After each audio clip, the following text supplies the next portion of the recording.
Good morning. My fellow Americans, this morning, our nation is overcome with shock, horror, and sorrow. This weekend, more than 80 people were killed or wounded in two evil attacks. One Saturday morning in El Paso, Texas, a wicked man went to a Walmart store where families were shopping with their loved ones. He shot and murdered 20 people and injured 26 others, including precious little children.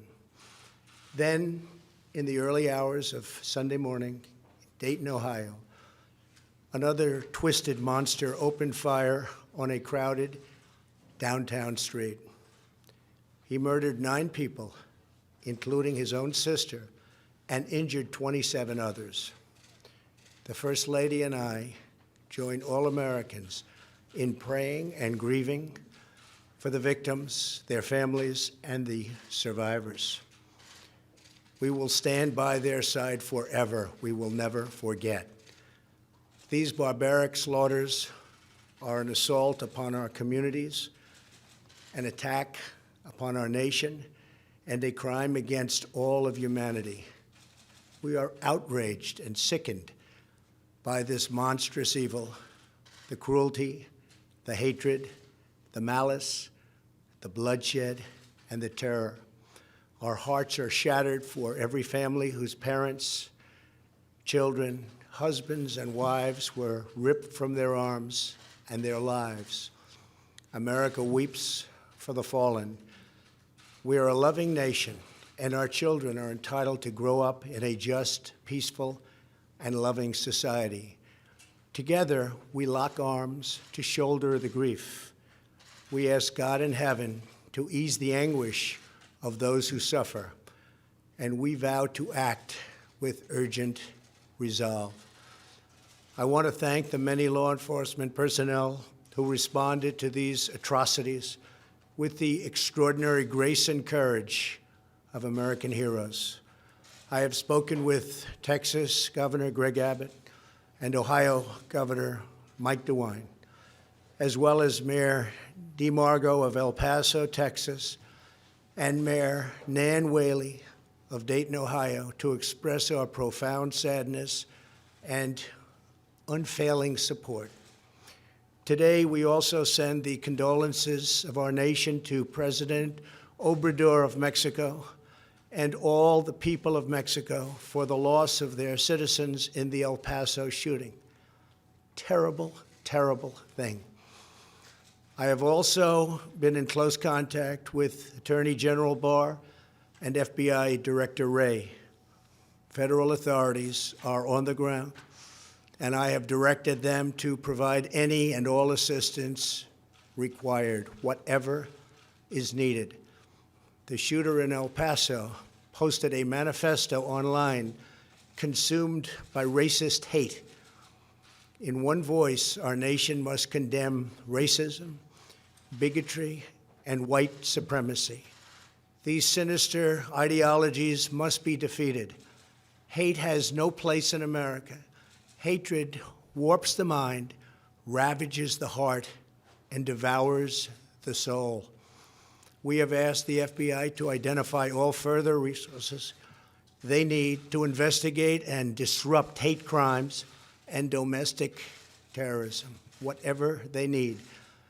We must recognize that the internet has provided a dangerous avenue to radicalize disturbed minds and perform demented acts.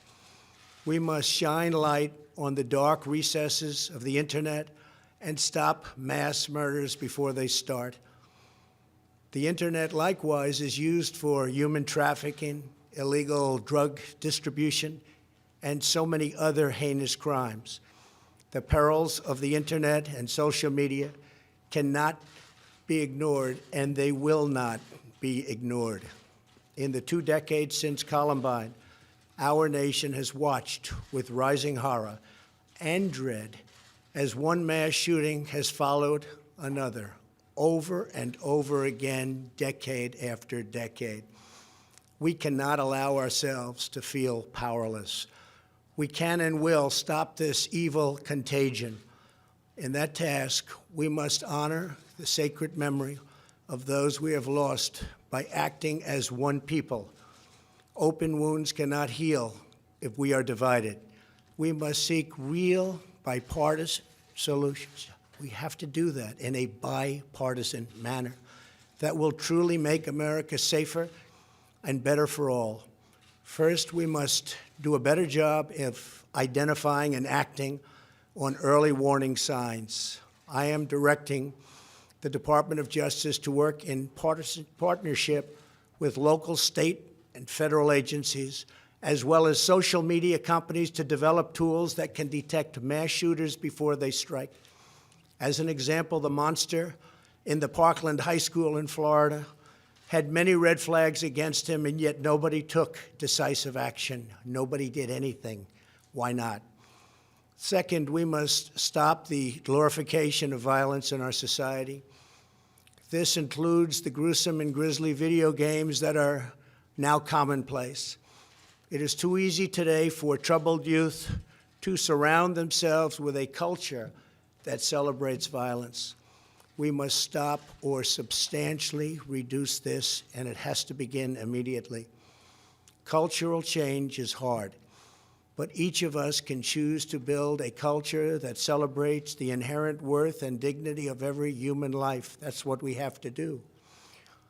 Third, we must reform our mental health laws to better identify mentally disturbed individuals who may commit acts of violence and make sure those people not only get treatment, but when necessary, involuntary confinement. Mental illness and hatred pulls the trigger, not the gun. Fourth, we must make sure that those judged to pose a grave risk to public safety do not have access to firearms, and that if they do, those firearms can be taken through rapid due process. That is why I have called for red flag laws, also known as extreme risk protection orders. Today, I'm also directing the Department of Justice to propose legislation ensuring that those who commit hate crimes and mass murders face the death penalty, and that this capital punishment be delivered quickly, decisively, and without years of needless delay. These are just a few of the areas of cooperation that we can pursue. I am open and ready to listen and discuss all ideas that will actually work and make a very big difference. Republicans and Democrats have proven that we can join together in a bipartisan fashion to address this plague. Last year, we enacted the Stop School Violence and Fix NICS Acts into law, providing grants to improve school safety and strengthening critical background checks for firearm purchases. At my direction, the Department of Justice banned bump stocks. Last year, we prosecuted a record number of firearms offenses. But there is so much more that we have to do. Now is the time to set destructive partisanship aside, so destructive, and find the courage to answer hatred with unity, devotion, and love. Our future is in our control. America will rise to the challenge. We will always have, and we always will, win. The choice is ours, and ours alone. It is not up to mentally ill monsters. It is up to us. If we are able to pass great legislation after all of these years, we will ensure that those who were attacked will not have died in vain. May God bless the memory of those who perished in Toledo. May God protect them. May God protect all of those from Texas to Ohio. May God bless the victims and their families. May God bless America. Thank you very much. Thank you.